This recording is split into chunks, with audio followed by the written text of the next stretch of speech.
I dreamt this so much, so clearly, so precisely, and so frequently that it has manifested itself into reality.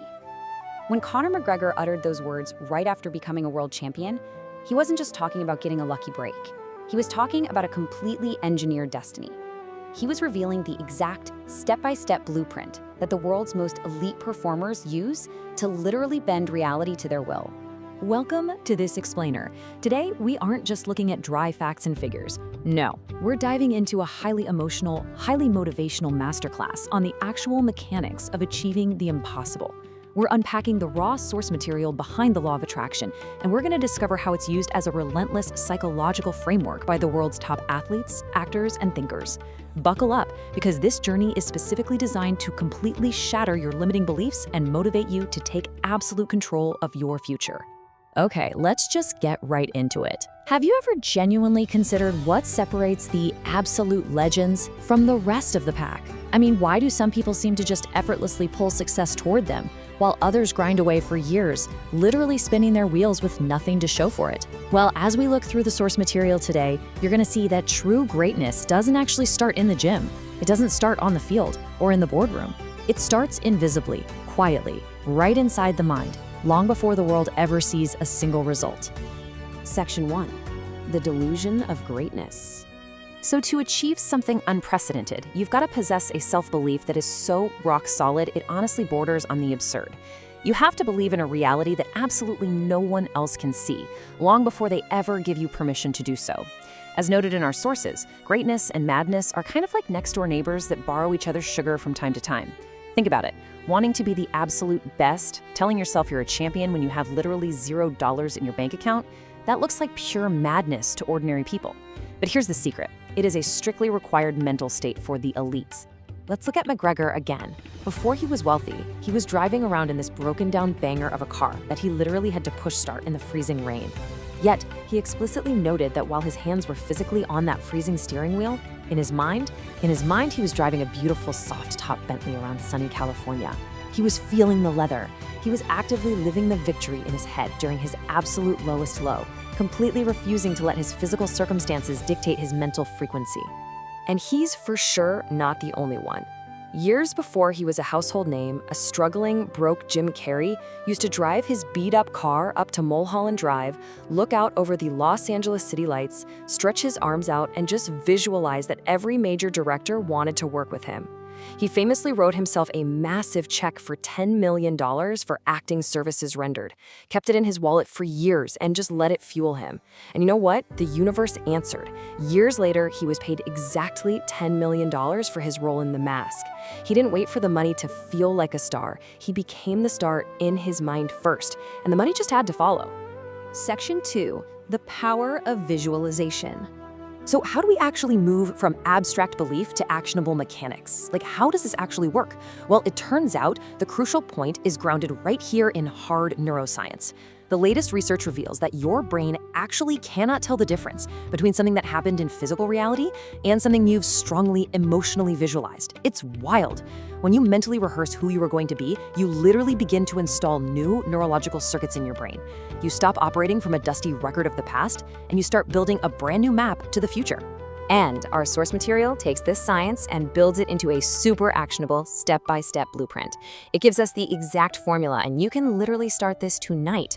First, relax your body completely. Second, visualize your ideal life down to the smallest detail, the sights, the sounds, the feelings. Third, write it out in the present tense. Start with, I am so happy now that, and describe the vision as if it's already happened. And finally, read it every single day. Impress it upon your subconscious right before you go to sleep, so your mind actually goes to work on it even while you're resting. Section 3. Becoming the magnet. This brings us to a foundational philosophy shared by the legendary Jim Rohn. You see, the law of attraction isn't some hocus-pocus magic trick. It's the principle that your mind acts as a powerful magnet. You are basically setting up an invisible force field of energy. And the universe absolutely gets out of your way when you operate on a frequency of absolute certainty. But there is a catch, and it's a huge one. Please pay super close attention to the massive, pivotal difference here. Jim Rohn stated it perfectly. You do not attract what you want. You attract what you are. Let that sink in. If you're acting from a place of lack, constantly wishing and hoping for wealth, your frequency is lack, and you're just gonna get more lack. You have to intentionally act like the person you want to become right now. When your brain sees you taking those actions, when you actively become more, success naturally looks for a good place to stay. You don't chase success, you attract it by the person you become. Section 4, the unseen grind. All right, it's time for a reality check. Because manifesting isn't just sitting around on your couch wishing for $1 million to fall from the sky. It demands brutal, exhausting, unseen hours. Look at Kobe Bryant. As a kid, he would lay in bed literally downloading the vision into his brain. He imagined the Lakers uniform. He imagined the smell of the arena. He visualized scoring 120 points in a single game. But he didn't just stop at the vision. He woke up that summer and backed it up by shooting 1,000 shots a day. 1,000. The vision set the destination, sure, but his relentless physical work ethic was the vehicle that actually drove him there. Then there's David Goggins. Talk about a transformation. He started his journey weighing 297 pounds, eating donuts, and absolutely terrified of the water. But he visualized himself in his dress whites, graduating as a Navy SEAL. When the physical pain of training was tearing him apart, when his legs were broken and his lungs were burning, he didn't keep going because it was fun. His whole body was screaming at him to quit. But he kept dragging himself through hell because he had locked onto a vision, and he decided he deserved to know what not giving up on himself actually felt like. To reach this level, you have to be willing to go all the way. And as our sources remind us, going all the way might mean facing mockery. It might mean derision from your friends and family. It might mean standing completely, totally alone. But here's the reframe. Isolation is actually the gift. Everything else is just a test of your endurance to see how bad you really want it. You absolutely cannot conform to the crowd if you want a life that the crowd doesn't have. Section 5. Why not you? We've seen the science, we've unpacked the mindset, and we've talked about the brutal work required. Now I want you to let Muhammad Ali's legendary words violently shatter any excuses you might still be holding on to. He said, "Impossible is not a fact, it's an opinion. Impossible is not a declaration, it's a dare. Impossible is just a big word thrown around by small men. Every single time you catch yourself thinking that your goal is too big or too crazy, remember that you are the literal only one putting a ceiling on your potential." So here is your non-negotiable playbook moving forward.